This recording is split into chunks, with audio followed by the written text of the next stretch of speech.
Tuhan, tambahkanlah iman kami.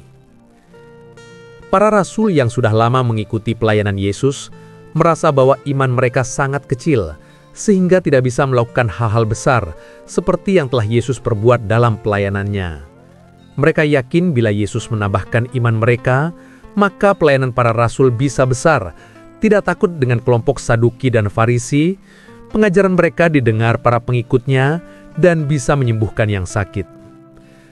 Tapi Yesus menegur para rasul bahwa walaupun iman mereka sebesar biji sesawi, mereka bisa melakukan perbuatan besar, bahkan di luar kesanggupan manusia, seperti perumpamaan Yesus tentang pohon ara yang tercabut dan tertanam di dalam laut, mengikuti perkataan yang penuh iman kepada Allah.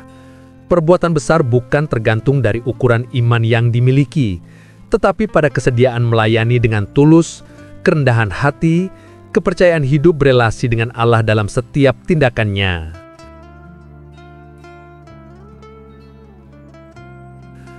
Melibatkan dan berelasi dengan Allah dapat dimulai dari hal yang sangat sederhana seperti berdoa kepada Allah. Berdoalah kepada Allah seperti seorang anak kecil berbicara dengan seorang sahabat karib yang berada di hadapannya. Maka dalam setiap doa, selalu hadirkanlah hadirat Allah di depan Anda, serta berdoalah dengan tulus, dengan menceritakan hal yang menyenangkan, kesusahan hati, harapan, tentang orang tua, saudara, teman yang perlu bantuan untuk didoakan, serta selalu mengucapkan rasa syukur kepadanya segala hal yang kita alami. Inilah wujud iman kecil yang bisa melakukan hal besar pada waktunya, sebab selalu melibatkan Allah dalam setiap tindakannya. Ada seorang teman A yang membantu mendanai bisnis si B, tapi setelah bisnisnya berhasil, si B menipu A, bahkan memperkarakannya di pengadilan dengan permainan di bawah meja.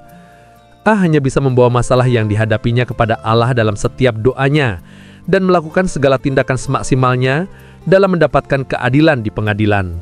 Dan akhirnya, A mendapatkan keadilannya. Bagaimana A bisa mendapatkan keadilan dari suatu jebakan hukum yang direncanakan B yang bekerja sama bersama penegak hukum? Hal ini karena keyakinan atas iman yang teguh, atas kebenaran akan terwujud, dalam doa yang berelasi dengan Allah, melakukan segala tindakan seperti berkarya semaksimalnya sebagai persembahan kepada Allah, dan selebihnya diserahkan kepada penyelenggaraan Allah sesuai rancangannya. Allah menyentuh jiwa hakim untuk membuat keputusan pengadilan yang adil dan benar. Hal ini terungkap dari seseorang bahwa hakim berkeinginan membuat keputusan sidang terakhirnya sebelum pensiunnya menjadi sebuah keputusan yang benar, bukan keputusan yang selama ini dilakukannya sebagai permainan pengadilan transaksional. Keputusan yang benar juga membuat hakim bisa tidur tenang, yang mana sebelumnya selalu gelisah akibat pertentangan batinnya atas bertindak benar atau bertindak transaksional yang selama ini dilakukannya. Pada bacaan Injil Lukas 17 ayat 7 hingga 10, membahas tentang tuan dan hamba. Tuan yang empunya ladang, ternak, dan banyak pekerjaan bagi para hamba atau pekerja yang mau bekerja. Apabila hamba telah melakukan segala sesuatu yang ditugaskan kepadanya, hendaklah berkata, "Kami adalah hamba-hamba yang tidak berguna. Kami hanya melakukan apa yang harus kami lakukan." Tuan tidak akan berterima kasih bila hamba atau pekerja hanya bekerja sesuai tugasnya saja, karena mereka sudah menerima haknya atau upah. Tapi Tuan akan senang bila hamba atau pekerja menjalankan tugasnya dengan tulus hati, telaten, rajin, bahkan melakukan pekerjaan melebihi yang diminta, maka Tuan akan memberi upah lebih sesuai kehendaknya.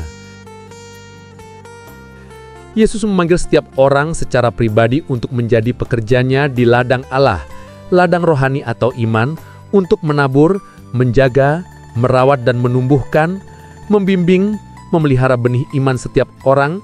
Pekerja di ladang Allah harus bersedia bekerja dengan tulus, setia, rendah hati, melayani sesama dengan penuh kasih, serta menyadari siapa dirinya sebenarnya. Sudah selayaknya para pekerja di ladang Allah bersyukur diberi kesempatan untuk berkarya dan mengembangkan diri. Hati yang tulus, rendah hati, tidak sombong diri dan lupa diri, belajar mengasihi sesama manusia, belajar mengampuni sesama manusia bahkan musuhmu atau orang yang menyakiti hatimu, dan menghadirkan kasih sejati sesungguhnya di kehidupannya, bukan kasih sebatas ucapan di mulutmu, kasih yang mengalir memenuhi seluruh hidup dalam setiap langkahmu. Bekerja di ladang Allah jauh lebih sulit daripada bekerja di ladang duniawi. Maka para pekerja di ladang Allah harus selalu mawas diri dan introspeksi diri. Karena kadang di antara pekerja, ada yang bekerja dengan setengah hati, dipengaruhi rasa malas, ada hitungan transaksional, untung rugi, ingin mendapatkan sesuatu yang lebih, adanya kepentingan pribadi atau egonya, dipuji orang, dan lebih mengagungkan diri sendiri atau lupa diri. Untuk pekerja jenis ini, Yesus pernah berkata, sesungguhnya pekerja sudah mendapatkan upahnya di dunia. Selamat hari Minggu dan berintrospeksi.